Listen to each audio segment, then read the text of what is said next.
Vous êtes en forme? Ça va? Est-ce que vous connaissez l'Ordina13? Personne? L'Ordina13, c'était le nom d'un ordinateur que le conseil départemental des Bouches-du-Rhône a distribué pendant plusieurs années, dans les années 2000 notamment, à beaucoup de collégiens et de 4e et de 3e du département. Et la légende confirmée par l'intéressé lui-même, que Jules ait commencé à composer des musiques grâce à cet ordinateur, en achetant aussi un petit micro et en téléchargeant un logiciel qui s'appelait Mixmatch à l'époque pour faire du montage musical. Et je vous raconte ça parce que moi je suis donc délégué interministériel à la jeunesse depuis 3 mois et mon boulot c'est de préparer un plan pour les jeunes avec une trentaine de mesures utiles sur plein de dimensions, dont la dimension culturelle, d'ici au mois de mai ou juin prochain. Et quand on a la chance d'avoir la fonction que j'ai depuis 3 mois, on se pose forcément la question de savoir est-ce que l'État, est-ce que le politique, il peut vraiment aider à diffuser davantage la culture auprès des jeunes et à amener davantage de diversité un petit peu partout. Et ce que je voulais vous proposer là, c'était de vous partager un peu l'état des réflexions, parce qu'on a pour le moment, et puis je serai très preneur de vos suggestions, de vos questions à la fin. La manière dont on fonctionne depuis 3 mois, c'est qu'on a rassemblé une soixantaine de jeunes ou de moins jeunes. Moussa Camara, je ne sais pas s'il est dans la salle, il ne m'en voudra pas, mais il fait partie, le patron des déterminés de la team qu'on a constituée pour essayer de réfléchir ensemble à des propositions. Et sur la partie culturelle, il y a 3 gros enjeux qui se détachent. Le premier, c'est l'accès à la culture pour tous. Le deuxième, c'est l'emploi et la diversité dans les emplois culturels. Et le troisième, c'est la réinvention des imaginaires. Alors je vais vous les prendre un par un tranquillement. Le premier, l'accès à la culture. On sait qu'en France, on a encore des vraies différences d'accès culturel en fonction de votre niveau social. Si juste 2 chiffres que vous pouvez retenir, un cadre supérieur ou un enfant de cadre supérieur va avoir 3 fois plus de chances dans l'année d'aller au musée qu'un enfant ou qu'un employé ou ouvrier. Pour ce qui est du théâtre et du cinéma, c'est 2 fois plus de chances. Et donc on voit qu'on a encore aujourd'hui un boulot très important à faire sur le sujet. Alors comment on fait? Le premier réflexe, c'est les aides financières pour pouvoir avoir accès à la culture moins chère. Il y a des acteurs privés qui le font. En ce moment, c'est le printemps du cinéma depuis aujourd'hui. Donc vous pouvez aller au cinéma là jusqu'à mardi, je crois, pour 5 €. On le fait aussi par des aides publiques. Il existe un truc depuis 3 ans maintenant qui s'appelle le Pass Culture, qui fait que tous les jeunes, à l'âge de 17 ans, peuvent avoir 300 € pour pouvoir accéder à des contenus culturels quasiment de leur choix. Il y a beaucoup de partenariats, ça permet d'acheter des mangas, d'aller au cinéma, d'aller au théâtre, de pouvoir prendre des abonnements Canal, etc. etc. Mais c'est pas parfait. Et ce qu'on nous dit en ce moment sur le Pass Culture, c'est attention, il y a des jeunes qui n'ont pas forcément autour d'eux des lieux culturels où ils peuvent aller facilement. Et donc c'est super d'avoir 300 € en poche. Honnêtement, c'est un truc qui marche bien. Il y a 75% des jeunes qui peuvent le demander, qui le demandent. Mais le problème, c'est qu'il y a quand même une inégalité entre celui qui a le cinéma juste à côté et celui qui doit payer le billet de train ou le bus pour pouvoir avoir accès au cinéma, au théâtre ou autre. Et donc on est en train de réfléchir à est-ce qu'on peut réussir à mettre une part transport dans cette aide publique. Donc première idée à laquelle on réfléchit. La deuxième chose, c'est de se dire que dans la découverte culturelle, il y a non seulement le fait de pouvoir soi-même choisir les contenus qu'on a envie de consommer, mais il y a aussi, on a parfois besoin d'être pris par la main pour aller découvrir des contenus qu'on ne serait pas allé voir tout seul. Et ça, c'est un truc qu'on va développer à partir de la rentrée de septembre 2023. On va mettre ce qu'on appelle une part collective dans le Pass Culture, c'est-à-dire qu'on va dire à tous les enseignants en France à partir de la 6e, si vous voulez faire des sorties culturelles ou payer des intervenants pour qu'ils viennent dans les classes pour un peu ouvrir les horizons culturels à vos élèves, on va vous donner 25 € par élève par an pour pouvoir payer les sorties culturelles.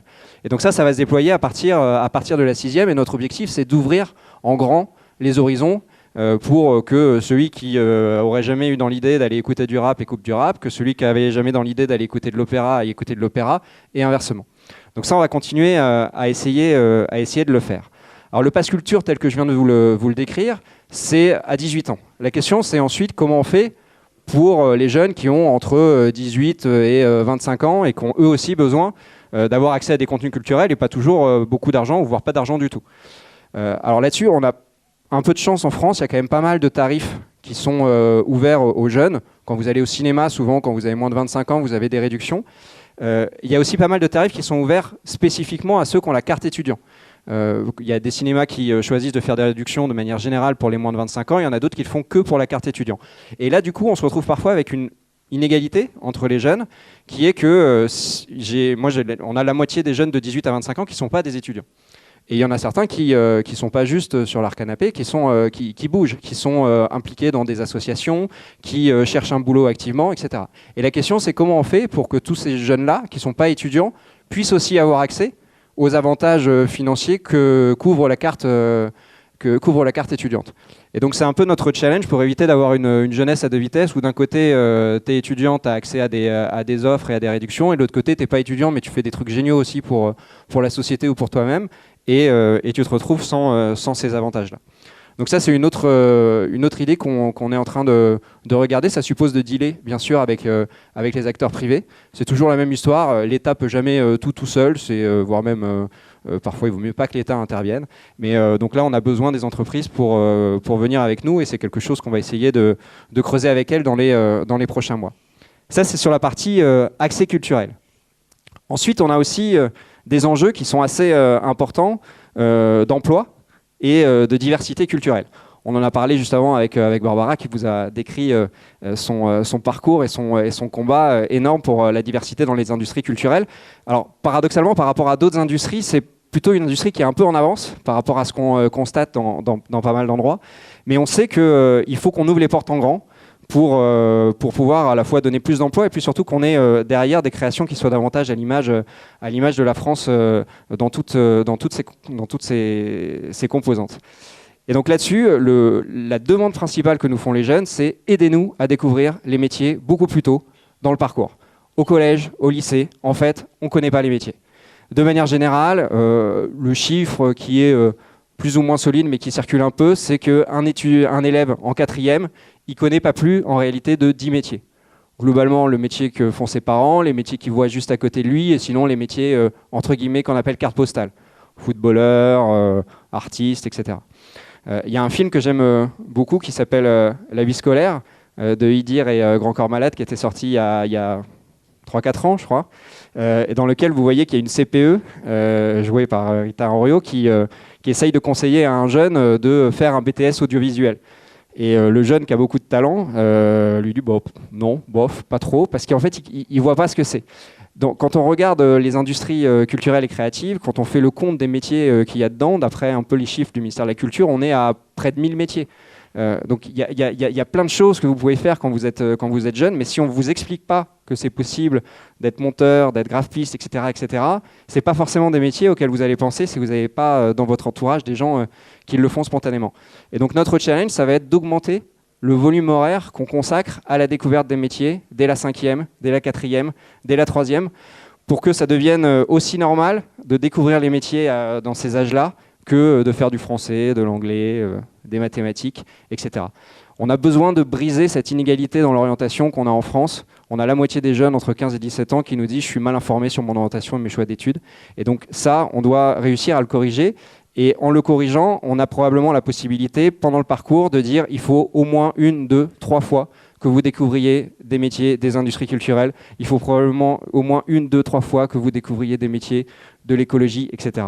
Et donc ça, c'est la première chose qu'on a pour essayer de remettre de la diversité et de réouvrir un peu toutes les portes des métiers à un peu tout le monde. La deuxième chose qu'on a et qu'on a commencé à faire, et je crois qu'hier, il y a eu un atelier là-dessus ici, c'est le mentorat. C'est de se faire accompagner par des gens qui ont des réseaux qu'on n'a pas, qui vont vous faire découvrir des métiers que vous ne connaissez pas, etc. Le mentorat, c'est quelque chose qui est très simple. Ça consiste au fait que quelqu'un comme moi, comme Caroline, comme Moussa, des gens qui sommes maintenant dans les cercles, entre guillemets, on passe 2 heures de notre temps chaque mois à aider un jeune au collège, au lycée, qui lui n'est pas forcément des parents ou de la famille ou des amis qui connaissent le monde qu'on connaît maintenant, parce que nous, on a eu de la chance dans la vie d'arriver là où on est. Et c'est très simple à développer. Et c'est quelque chose qu'on a commencé à faire depuis 2 ans. Il y a 2 ans, il y avait des associations géniales qui faisaient déjà le boulot et qui accompagnaient 30 000 jeunes par an en mentorat comme ça.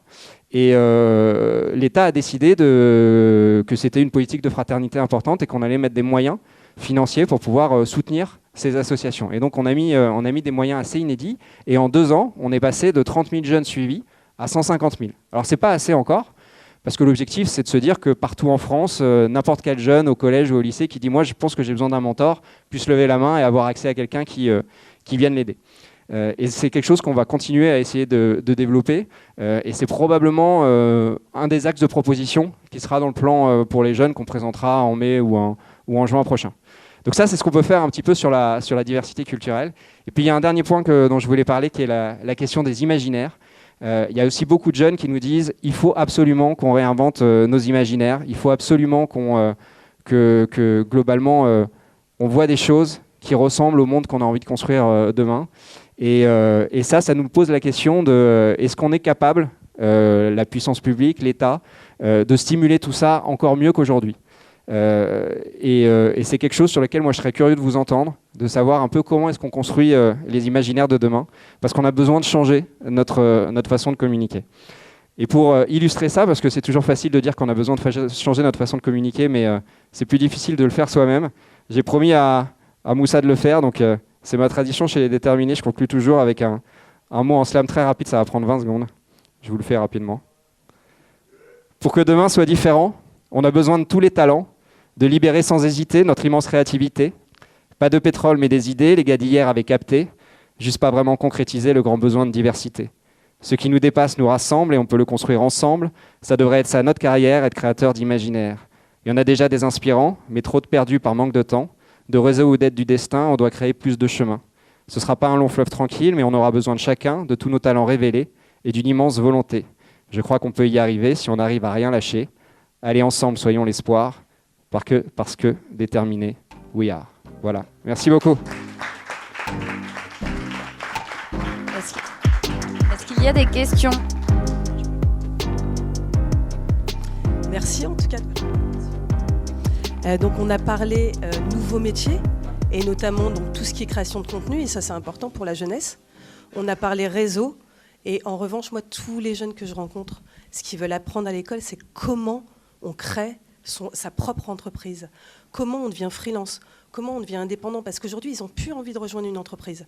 Donc comment, dans le programme scolaire, on leur dit, à un moment donné, vous allez devenir indépendant, soit tout de suite, soit maintenant, soit dans 6 ans, soit dans 10 ans. Et comment on leur apprend ce statut d'indépendant et à monter leur entreprise ? Ça, c'est important.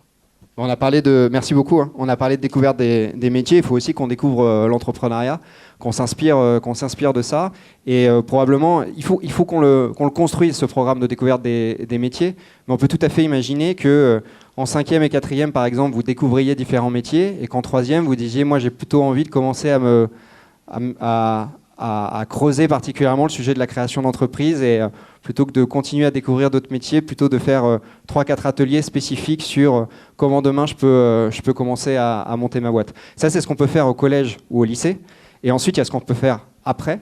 Ça, c'est tous les programmes d'accompagnement, notamment qui sont faits par les déterminés, où on accompagne à peu près 50 000 jeunes par an en France vers la création d'entreprise. On peut probablement faire davantage. Bonjour, moi je suis jeune étudiante, je suis accompagnée de mon petit frère qui a actuellement 17 ans et en fait cette question me parle beaucoup parce que je l'ai déjà vécue, j'ai mis énormément de temps à trouver mon orientation, ce qui me plaisait, etc. Et moi la question c'est comment vous allez découvrir les différents métiers. Est-ce que c'est les intervenants qui viennent en classe ou alors c'est des événements que vous organisez et qui vous mettez en lien par les acteurs professionnels et les jeunes? Ça va dépendre. Je suis désolé de te faire cette réponse-là, mais ça va vraiment dépendre. En fait, ça va dépendre des écoles en France et de ce qu'elles ont à proximité. Quand tu es une école à Paris ou en région parisienne, tu as plus de facilité à avoir des intervenants chouettes qui viennent. Quand tu es une école au milieu de la campagne, tu vas peut-être pas procéder comme ça. Mais du coup, il faut qu'on développe, 1, les visites en entreprise, 2, les interventions dans les établissements, et 3 aussi, il y a un truc auquel on réfléchit, c'est un peu le Tinder de la rencontre professionnelle. Ce métier-là m'intéresse. Pour vérifier que ça m'intéresse vraiment, j'ai envie de parler à quelqu'un du secteur. J'en sais rien. Là, je doute d'avoir levé des vocations avec mon intervention, mais si demain vous vous dites, tiens, j'ai peut-être envie de travailler pour l'État, la puissance publique ou je sais pas quoi, mais je suis pas sûr, est-ce que c'est bien, est-ce que c'est pas bien, j'ai envie de parler à quelqu'un, tiens, je vois qu'il y a Mathieu Mocor qui est dispo pendant 20 minutes en visio, vendredi à 17h. Pam. Et vous échangez avec la personne. Parce que c'est ce que vous êtes en train de faire là, en écoutant des intervenants différents, c'est qu'il n'y a rien de mieux pour s'inspirer ou comprendre est-ce que ça nous plaît, est-ce que ça nous plaît pas, que de parler directement avec quelqu'un. Et ça, c'est probablement le truc le plus universel qu'on peut développer sur le territoire national. Encore une fois, c'est la grande force du numérique, on peut aller partout. Merci. Super. Merci. Une dernière question. Merci beaucoup.